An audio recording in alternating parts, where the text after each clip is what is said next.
Alright, we're going to be talking about the Nanrobot D4 Plus. This is the upgraded version.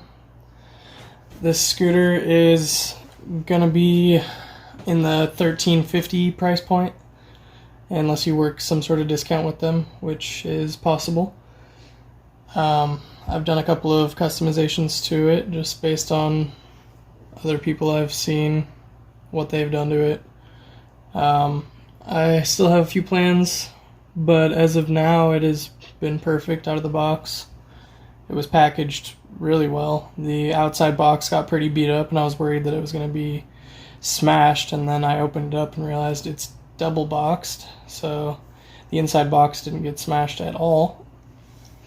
The front headlight is pretty good actually. I went for a night ride and only had that on. I thought I had my handlebar light on, but didn't really realize that I was only using the scooter light. Then I turned my handlebar light on and realized, oh, there's the light. Okay. But it's doable. You can definitely go on a night ride with just the scooter light itself. The back lights are solid red. They don't flash or get brighter when you apply the brakes at all. I didn't mind that too bad because I don't really ride with traffic at all, so it shouldn't affect me too badly. The suspension in the back, I'm a huge fan of. The suspension in the front definitely needs some tweaking. I'm getting a little bit of a bottom out sound, a little metal clack. If I drop off a curb or even hit just a little decent sized rock in the road, you get a little metal clack sound. It's not that noticeable, honestly. And in a 20-minute ride, it happened to me maybe 3 or 4 times total. So it's not a huge concern right now, but there is a fix for it by putting the little urethane washers basically on the top and bottoms of each set of springs there.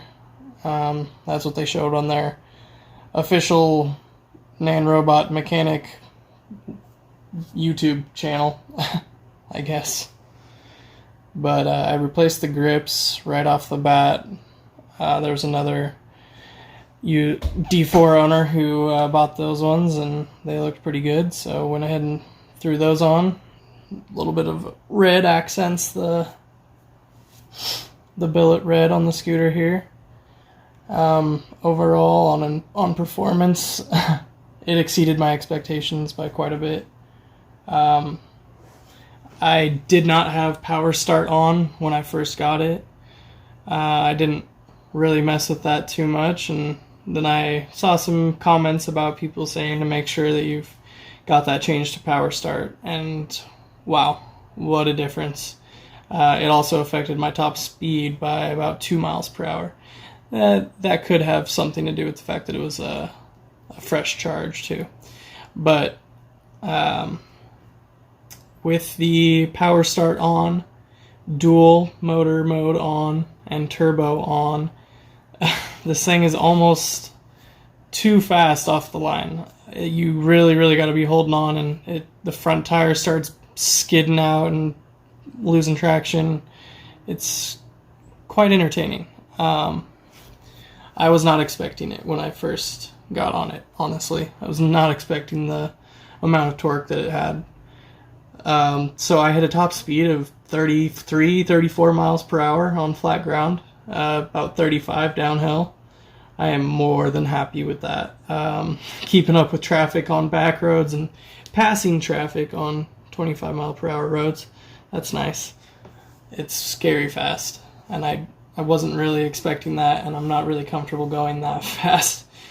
I've been wearing my helmet, and that seems like a must for a scooter of this nature. The Joyer is borderline to where you need a helmet. Realistically, you should wear a helmet on all of them, but the Joyer is a bit more relaxed. 20 miles an hour, you're not gonna kill yourself. You might, but the 35-ish that you can go on the D4 is enough to get hurt, for sure. So, overall, I'm ecstatic with the performance. Uphill, everything, it does not lose speed. This scooter is an absolute monster with performance. So the brakes, the e-braking situation, immediately turn those off. Don't even try and ride it with those on. They make a weird sound when they engage. It's delayed by like a second after you actually press the brake in, and then it catches you off guard and wants to throw you over the handlebars. So my suggestion would be to immediately turn that off. So with that being said, the regular brakes are not bad. They could have a little bit more bite. I wasn't able to like lock up the back tire.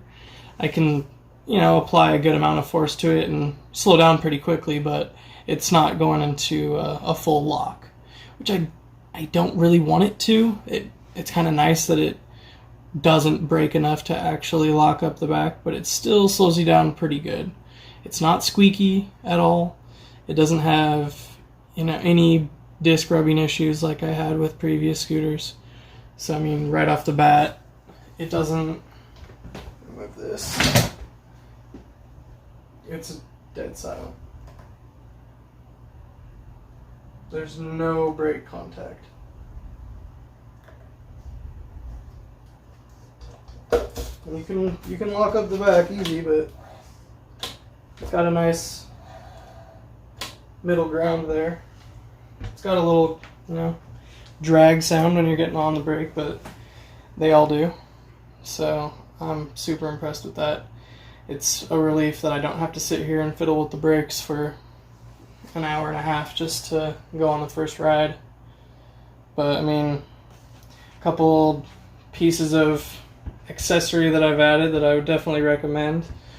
Water bottle holder.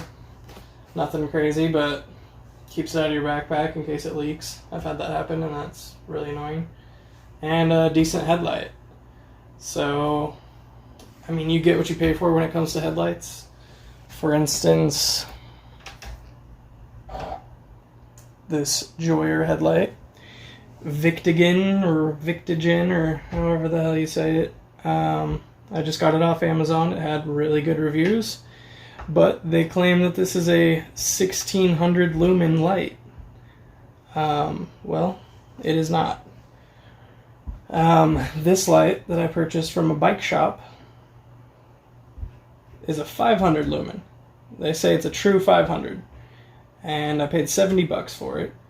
And this has an amazing light pattern, and it's probably twice as bright as this one.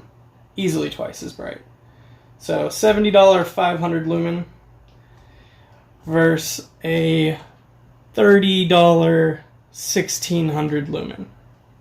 It is substantial. You can still go on a decent night ride with it and not be too scared of,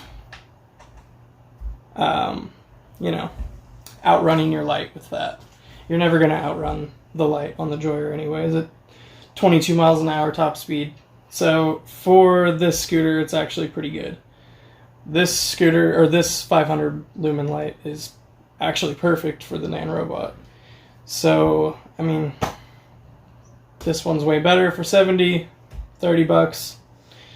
You get what you pay for there. But the fact that they claim this is 1600 lumens and this is actually 500, yeah, there's clearly some fudging going on with the Amazon lights, but that's to be expected.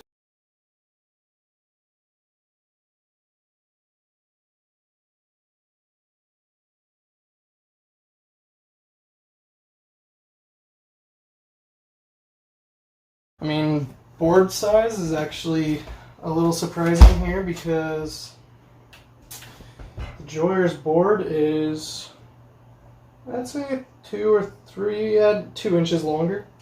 So you actually have more foot deck space on the Joyer, but it's definitely thinner. You can stand side by side, your feet side by side on the Nanrobot a lot easier. And then you also have the rear footrest there, which is structurally supported and connected to the frame so that you're not going to bend anything. You definitely don't stand on that on the Joyer. That's as far back as you want your feet to go there. But I purchased both of these scooters for myself, really. This one ended up being a really good scooter, but just not enough power for me. The Joyer F7 is a really good scooter for what it is. It's a beast. It's got a 40 plus mile range, probably 50 plus with my wife on it, and it goes 22 miles an hour. So it's got full suspension, it rides nice, it's solid, no creaks or anything. It's got 250-ish miles on it now. Nothing to complain about with the Joyer, honestly. But it was not made for a 180, 190, 200 pound-ish individual. I'm like 190 right now, so this Nanrobot actually hauls ass with me on it. Caught me off guard a few times, but everything feels really tight still. I've checked over a few things, but nothing has needed to be tightened up at all.